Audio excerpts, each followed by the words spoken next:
श्री गणेशाय नमः। जय श्री कृष्ण, राधे राधे। नमस्कार दोस्तों, स्वागत है आपका आपके अपने YouTube चैनल पर।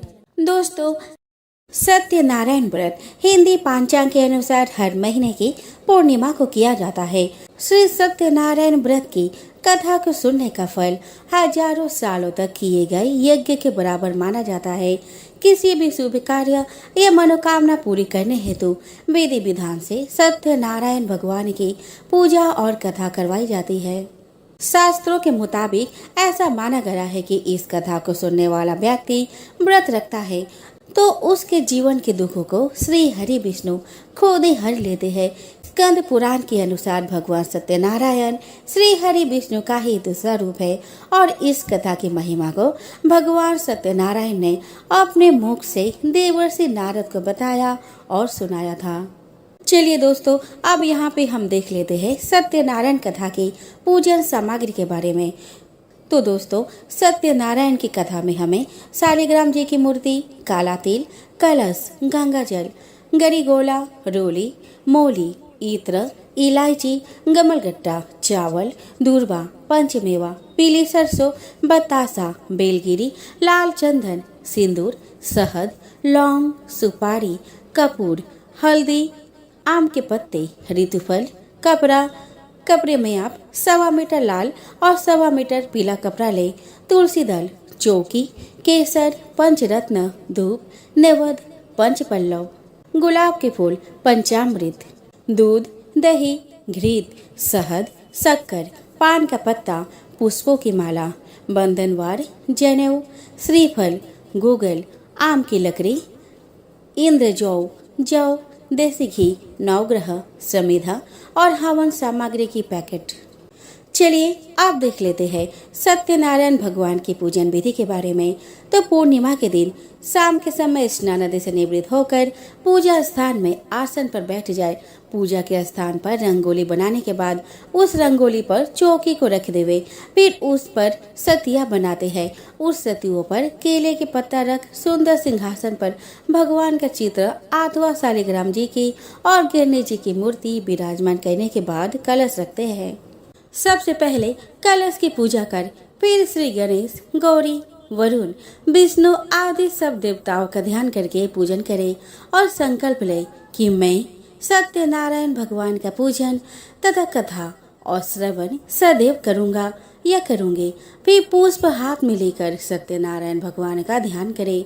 यज्ञोपवीत पुष्प, धूप, नैवेद्य आदि से युक्त होकर स्तुति करें कि हे भगवान, मैंने श्रद्धा पूर्वक फल, जल आदि सब सामग्री आपको अर्पण की है। अब आप इसे स्वीकार कीजिए और मेरा आपको बारंबार प्रणाम है। इसके बाद सत्यनारायण जी की कथा पढ़े। ये सुनने के बाद भोग लगाए, आरती करके प्रसाद बांटे और बड़ों का आशीर्वाद ले। इस पूजा और कथा सुनने में आप किसी विद्वान पंडित की मदद भी ले सकते हो। कुछ लोग सत्यनारायण व्रत के दिन पास के मंदिर में दोपहर में होने वाली कथा आरती में शामिल होकर चरणामृत और प्रसाद बांटकर प्रसाद को घर लाकर भोजन करने से पहले लेकर भोजन कर लेते हैं। दोस्तों, सत्यनारायण भगवान की पूजा का बहुत अधिक महत्व होता है।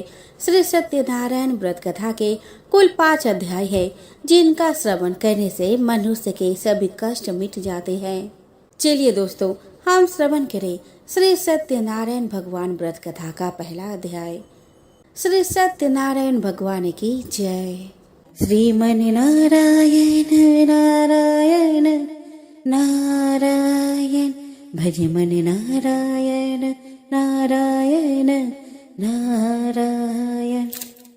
एक समय की बात है, नैमिषा अरण्य तीर्थ में शौनकादि 88,000 ऋषियों ने श्री सूत जी से पूछा कि हे प्रभु, इस कलि युग में वेद विद्या रहित मनुष्य को प्रभु भक्ति किस प्रकार मिल सकती है तथा उनका उद्धार कैसे होगा। हे मुनि श्रेष्ठ, कोई ऐसा तप बताइए जिससे थोड़े समय में ही पुण्य मिले और मनोवांछित फल भी मिल जाए। इस प्रकार की कथा सुनने की हम लोग इच्छा रखते हैं। सभी शास्त्रों के ज्ञाता सूत जी बोले, हे वैष्णवों में पूज्य, आप सभी ने प्राणियों के हित की बात पूछी है, इसीलिए मैं एक ऐसे श्रेष्ठ और व्रत के बारे में आप लोगों को जरूर बताऊंगा जिसके बारे में नारद जी ने लक्ष्मी नारायण जी से पूछा था। और लक्ष्मीपति श्री हरि ने नारद जी से कहा था, अब आप भी इसे सुनिए। एक समय की बात है, नारद जी दूसरों के हित की इच्छा के लिए अनेकों लोकों में घूमते हुए मृत्यु लोक में जा पहुँचे। यहाँ उन्होंने अनेक योनियों में जन्मे सभी मनुष्य को अपने कर्मों के अनुसार पीड़ा झेलते हुए देखा। उनका दुख देखकर नारद जी सोचने लगे कि ऐसा क्या किया जाए जिससे निश्चित रूप से मानव के दुखों का अंत हो जाए। इसी विचार पर मनन करते हुए वह विष्णु लोक में गए। वहाँ वह नारायण की स्तुति करने लगे और बोले कि हे भगवान, आप अत्यंत शक्ति से संपन्न हैं, निर्गुण स्वरूप, सृष्टि के कारण भक्तों के दुख को दूर करने वाले हैं। आपको मेरा प्रणाम। नारद जी की स्तुति सुन विष्णु भगवान बोले कि मुनि श्रेष्ठ, आपके मन में क्या बात है, उसे निसंकोच कहो। इस पर नारद मुनि बोले कि मृत्यु लोक में अनेक योनियों में जन्मे मनुष्य अपने कर्मों के द्वारा अनेक दुख से दुखी हो रहे हैं। हे प्रभु, आप तो ये बताइए कि वह मनुष्य थोड़े प्रयास से ही अपने दुखों से कैसे छुटकारा पा सकते हैं। तब श्री हरि बोले कि हे नारद, मनुष्य की भलाई के लिए तुमने बहुत उत्तम प्रश्न पूछा है। स्वर्गलोक और मृत्युलोक दोनों में एक दुर्लभ उत्तम व्रत है जो पुण्य देने वाला है। आज प्रेम वश होकर मैं उसे तुमसे कहता हूँ। श्री सत्यनारायण भगवान का व्रत अच्छी तरह विधान पूर्वक करके मनुष्य तुरंत ही यहाँ सुख भोग कर मरने पर मोक्ष पाता है। श्री हरि के वचन सुनकर नारद जी बोले कि उस व्रत का फल क्या है प्रभु, और उसका विधान क्या है? यह व्रत किसने किया था? इस व्रत को किस दिन करना चाहिए? आप सब कुछ विस्तार से बताएं। नारद जी की बात सुनकर श्री हरि बोले, दुख व शोक को दूर करने वाला, यह सभी स्थानों पर विजय दिलाने वाला है। मानव को भक्ति व श्रद्धा के साथ शाम को श्री सत्यनारायण की पूजा धर्म परायण होकर ब्राह्मणों और बंदियों के साथ करने, साथ ही यथाशक्ति अनुसार भक्ति भाव से भगवान का भोग लगाए, आरती गाए और ब्राह्मणों सहित बंधु बांधवों को भी भोजन कराए। उसके बाद स्वयं भोजन करे, कीर्तन भजन के साथ भगवान की भक्ति में लीन हो जाए। इस तरह से सत्यनारायण भगवान का यह व्रत करने पर मनुष्य की सारी इच्छाएं निश्चित रूप से पूरी होती है। इस कली काल अर्थात कली युग में मृत्यु लोक में मोक्ष का यही एक सरल उपाय बताया गया है। श्रीमन नारायण नारायण नारायण, भज मन नारायण नारायण नारायण। श्री सत्यनारायण भगवान की जय। सत्यनारायण व्रत कथा का प्रथम अध्याय यहीं पर संपूर्ण होता है। दोस्तों, अब हम श्री सत्यनारायण भगवान व्रत का दूसरा अध्याय का श्रवण करते हैं।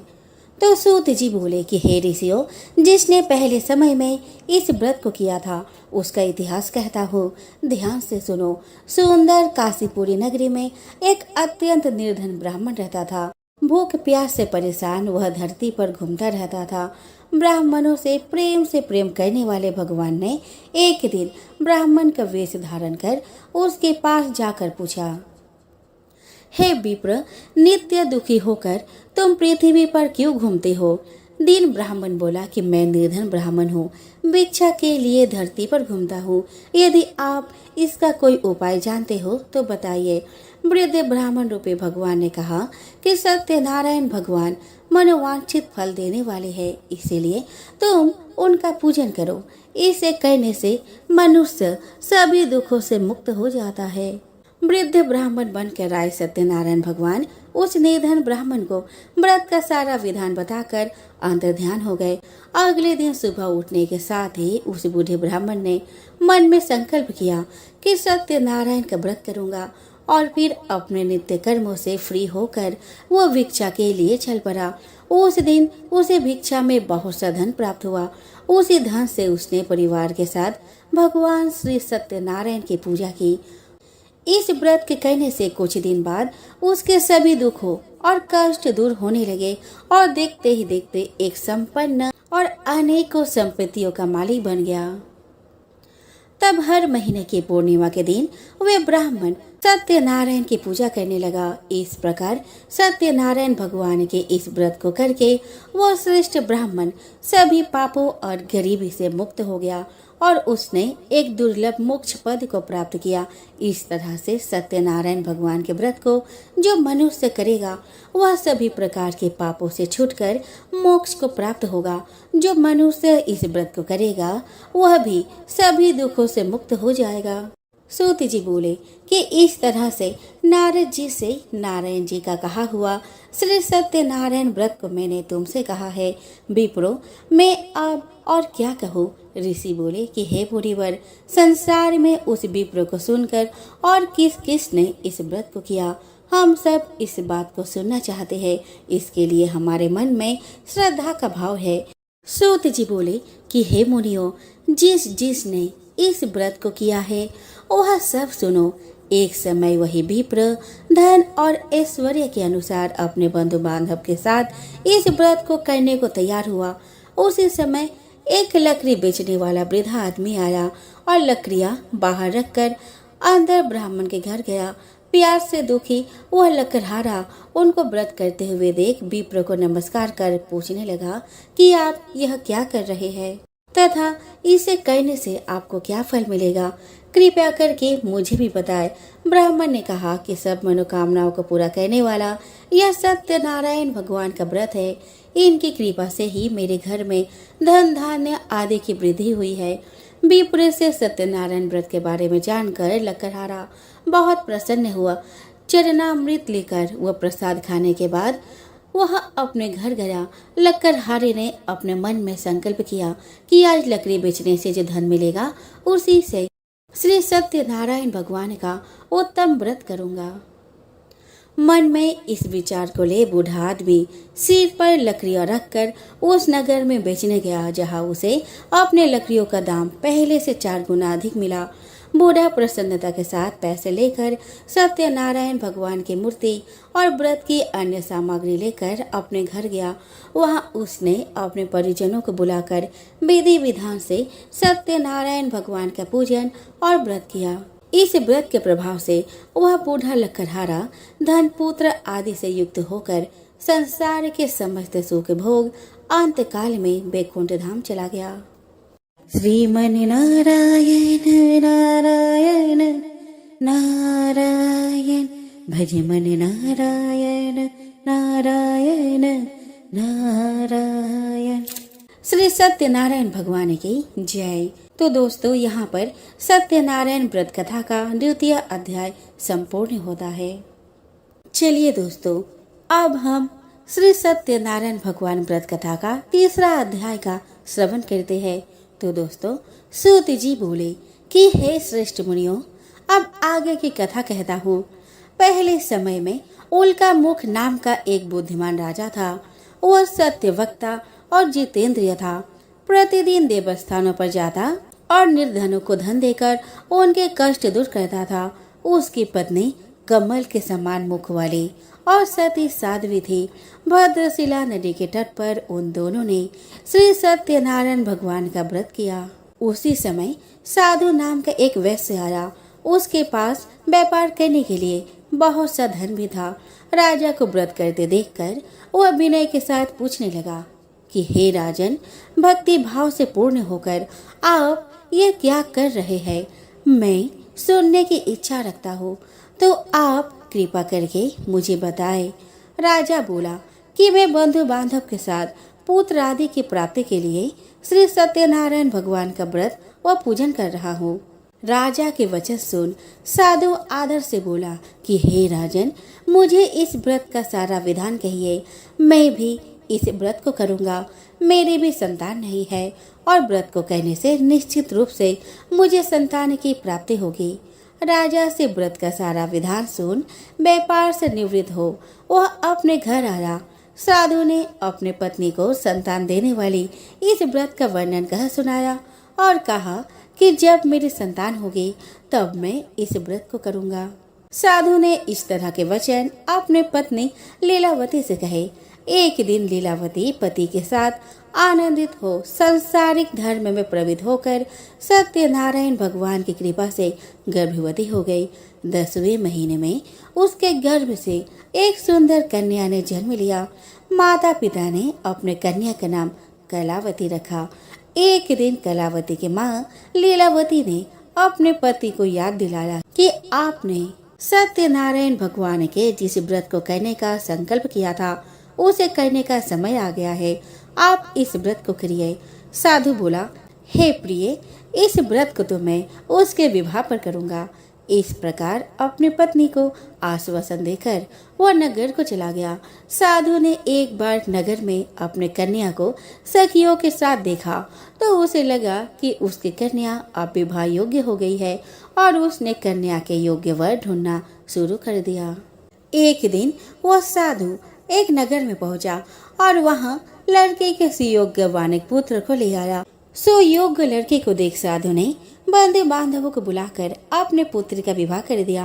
लेकिन दुर्भाग्य की बात यह कि साधु ने अभी भी सत्यनारायण भगवान का व्रत नहीं किया। दोस्तों, होना क्या था, इस पर श्री भगवान क्रोधित हो गए और श्राप दिया। अपने कार्य में कुशल साधु बनिया जमाई को लेकर समुद्र के पास स्थित होकर रत्नासारपुर नगर में गया। वहां जाकर दामाद ससुर दोनों मिलकर चंद्रकेतु राजा के नगर में व्यापार करने लगे। एक दिन भगवान सत्यनारायण की माया से एक चोर राजा का धन चुरा कर भाग रहा था। उसने राजा के सिपाहियों को अपना पीछा करते देख चुराया हुआ धन वहां रख दिया जहां साधु अपने जमाई के साथ ठहरा हुआ था। राजा के सिपाहियों ने साधु वैश्य के पास राजा का धन पड़ा देखा तो वह ससुर जमाई दोनों को बांधकर प्रसन्नता से राजा के पास ले गए कि उन दोनों चोरों को हम पकड़ लाए हैं, आप आगे की कार्यवाही की आज्ञा दे। राजा की आज्ञा से उन दोनों को कठिन कारावास में डाल दिया गया और उनका सारा धन भी उनसे छीन लिया गया। तो दोस्तों, श्री सत्यनारायण भगवान के श्राप से साधु की पत्नी भी बहुत दुखी हुई। घर में जो धन रखा था उसे चोर चुरा ले गए। शारीरिक और मानसिक पीड़ा और भूख प्यास से अति दुखी हो अन्य की चिंता में कलावती ब्राह्मण के घर गई। वहां उसने श्री सत्यनारायण भगवान का व्रत होते देखा। फिर कथा भी सुनी और प्रसाद ग्रहण कर वह रात को घर वापस आई। माता ने कलावती से पूछा कि हे पुत्री, अब तक तुम कहाँ थे और तेरे मन में क्या है? कलावती ने अपने माता से कहा कि हे माता, मैंने एक ब्राह्मण के घर में श्री सत्यनारायण भगवान का व्रत देखा है। कन्या के वचन सुन लीलावती भगवान की पूजन की तैयारी करने लगी। लीलावती ने परिवार और बंधुओं सहित सत्यनारायण भगवान का पूजन किया और उनसे वर मांगा कि मेरे पति और जमाई शीघ्र घर आ जाए और साथ ही यह भी प्रार्थना की कि हम सब का अपराध क्षमा करे। श्री सत्यनारायण भगवान इस व्रत से संतुष्ट हो गए और राजा चंद्रकेतु को सपने में दर्शन दे कहा, हे राजन, तुम उन दोनों वेश्यों को छोड़ दो और तुमने उनका जो धन लिया है उसे वापस कर दो। अगर ऐसा नहीं किया तो मैं तुम्हारा धन, राज्य व संतान सभी को नष्ट कर दूंगा। राजा को यह सब कहकर वह अंतर्ध्यान हो गए। प्रातःकाल सभा में राजा ने अपना सपना सुनाया और फिर बोले कि उन दोनों को कैद से मुक्त कर सभा में लाओ।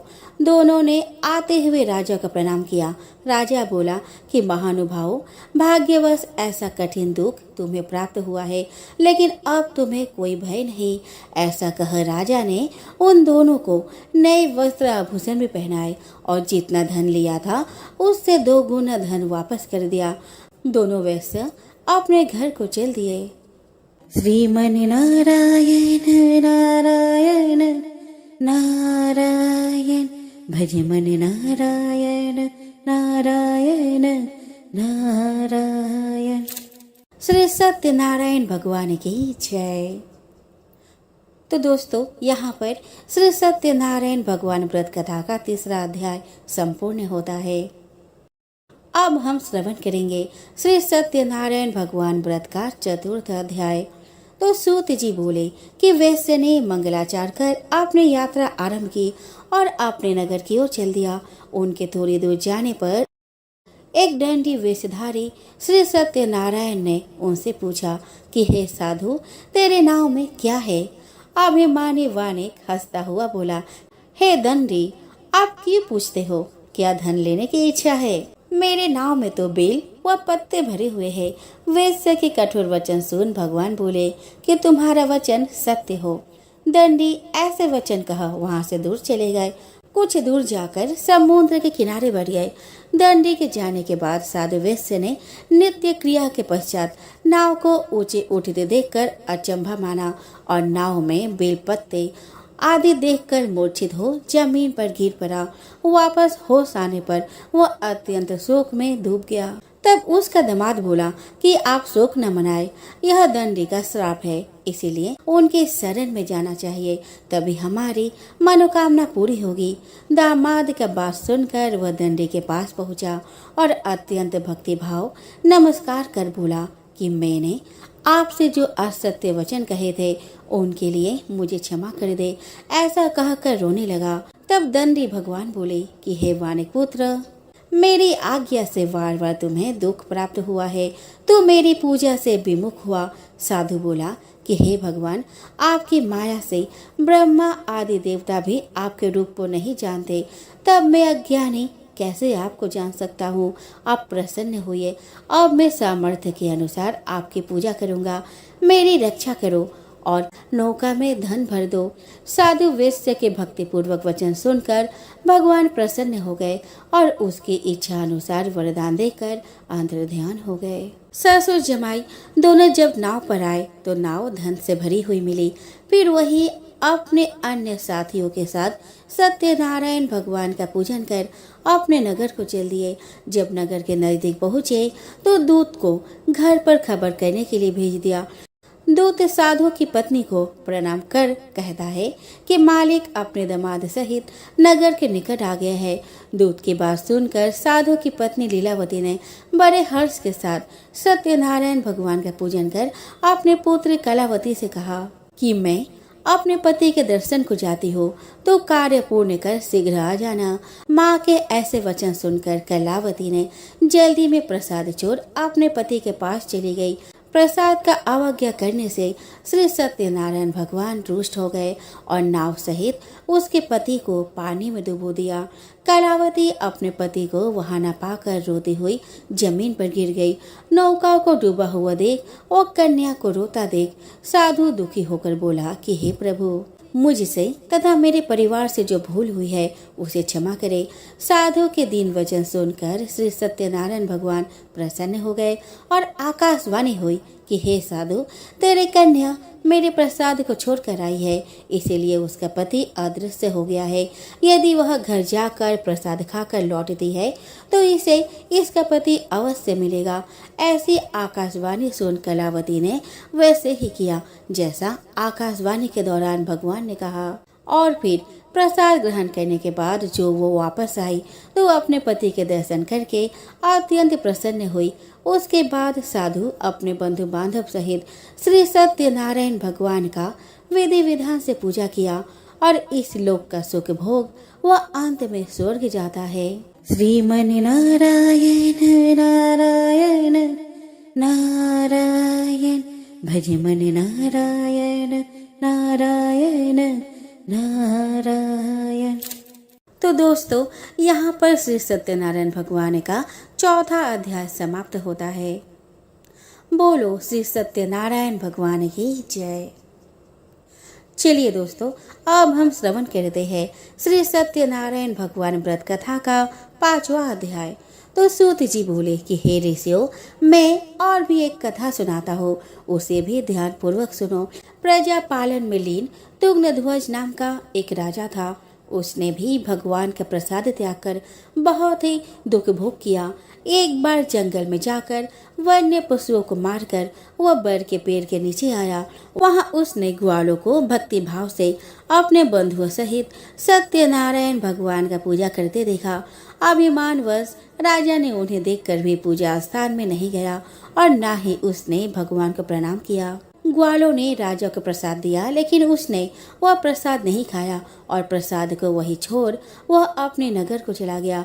जब वह नगर में पहुंचा तो वहां सब कुछ तहस नहस हुआ पाया, तो वह शीघ्र ही समझ गया कि यह सब भगवान के अनादर का ही परिणाम है।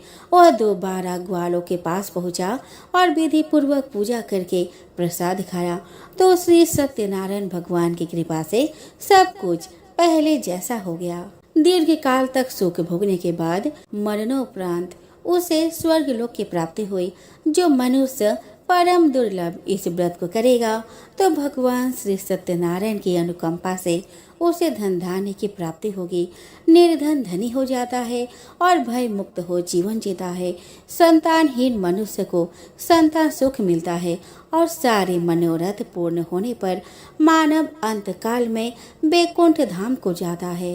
तब सूत जी बोले कि जिन्होंने पहले इस व्रत को किया है, अब उनके दूसरे जन्म की कथा कहता हूँ। वृद्ध सतानंद ब्राह्मण ने सुदामा का जन्म लेकर मोक्ष की प्राप्ति की। लकड़हारे ने अगले जन्म में निषाद बनकर मोक्ष प्राप्त किया। उल्का मुख नाम का राजा दशरथ होकर बैकुंठ को गए। साधु नाम के वैश्य ने मोरध्वज बनकर अपने पुत्र को आरे से चीरकर मोक्ष पाया। महाराज तुग्नध्वज ने स्वयंभू होकर भगवान में भक्त युक्त हो कर्म कर मोक्ष पाया। कथा सुनने के बाद सभी ने श्री हरि का झुक कर प्रणाम किया। तो दोस्तों, यहाँ पर श्री सत्यनारायण व्रत कथा का 5वां अध्याय संपूर्ण होता है। तो प्रेम से बोलो श्री सत्यनारायण भगवान की जय। श्रीमन नारायण नारायण नारायण, भज मन नारायण नारायण नारायण।